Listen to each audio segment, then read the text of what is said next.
Cheers. You are now watching Create a Steady Hustle with Liquid Cash. And this is where I say patience comes in. See, you gotta have patience when you're moving through life and you're trying to get things done, because there's gonna be people that can't facilitate the move. You dig? They have certain things that stop them from actually executing on the gameplay. You feel me? You have a plan, you devise a plan, you hoping that they execute the plan because you calling the shots and they supposed to run the play, and they drop the ball for whatever reason, because they have things that they got to deal with. They got vices. They got just certain things they coping with. You feel me? And alcohol was her vice, but she was an asset. She was intelligent. She was smart. She was beautiful. You feel me? She can get in doors that I can't get into because of her beauty. You dig?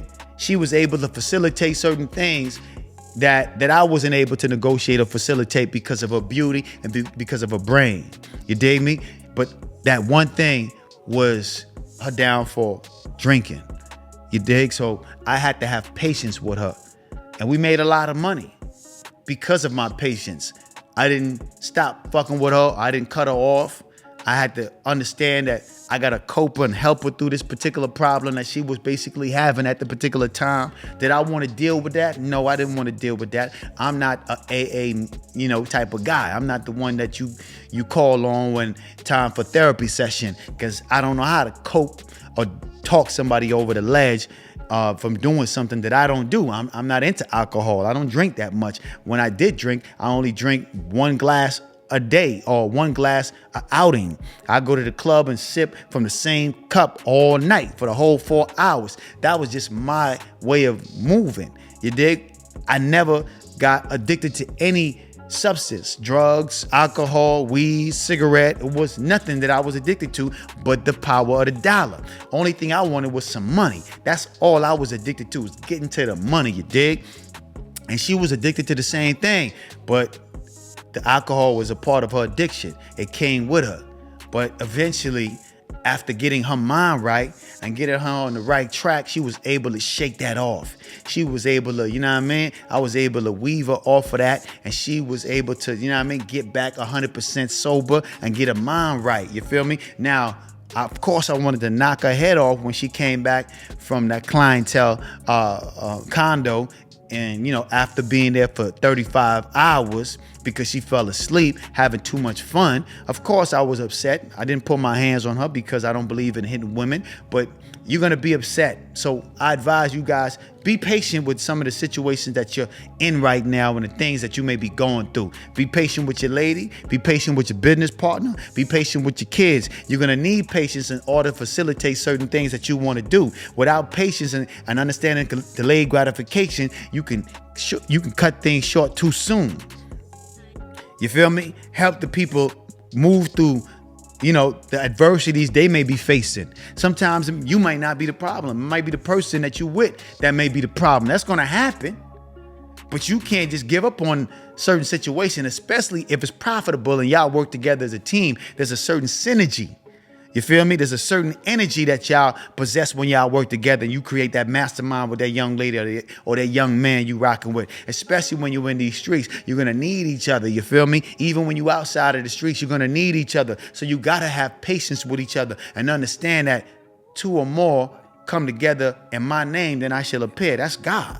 So when two or more come together and you take God with you on your travels, no matter if you're doing right or wrong, it doesn't matter. God is going to protect you regardless of what you're doing. You feel me? So that's how I survived. That's how she survived. We took God with us when we was moving through these streets, and we was doing things that we shouldn't have been doing, but that was a part of my lifestyle. Am I doing that now? Nah, I've changed my lifestyle. I've grown. But there's a story behind my glory. And if you don't know the story, you wouldn't understand why I shine the way I do. You wouldn't understand why I glow the way I do or why I talk the way I do, because I've been there. I seen both sides of the track. I worked as a square, being in a square job, doing square things, having a man tell me what to do, when to take a break, when to take a lunch, and all this other bullshit. Then I had to realize that ain't the life for me. So I'm going to take my chances in these streets, and I did. So I understand how it feels to take penitentiary chances. I understand how to go walk in a building and commit a crime and do something and your whole fucking nervous system is shutting down because you feel nervous and you don't know what's going to happen, but you still do it anyway and you follow through and you see success behind you doing something wrong. You dig? But you got to be wise enough to understand that's short-lived. You're going to be doing 100 years in prison if you don't smarten up and understand that you got to get your money, put that in something else to make more money for you, and then you got to elevate and grow past that. You got to grow past that. Understand everything is a stepping stone. You got to evolve past that. You cannot do one thing forever and think it's going to be successful. Even in business, I don't care what type of business you into, eventually you're going to have to rebrand. You got to reinvent yourself. That's why you see a lot of clubs all the time. They close and they change the name and they say, oh, we under new management, but it's actually the same management. All they did was rebrand, change the name because they understand they done used up all the energy of that particular brand, that particular name, that particular vicinity, that particular location. So you can't do the same thing for a long period of time, especially in these streets. That's how you get yourself crossed up, you dig? So you have to understand whatever it is you're doing, I'm not judging you because you ain't on trial. You feel me? You don't ever want to be on trial, but I'm not judging you, you dig? I understand. I was just like you. I've been there. I did some things I'm not proud of. I did some things that, if I told my pops, he might be like, damn, he was doing that. You was taking a lot of risks, boy.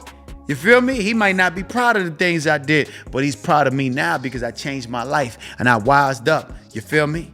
I asked God for wisdom and he's still delivering.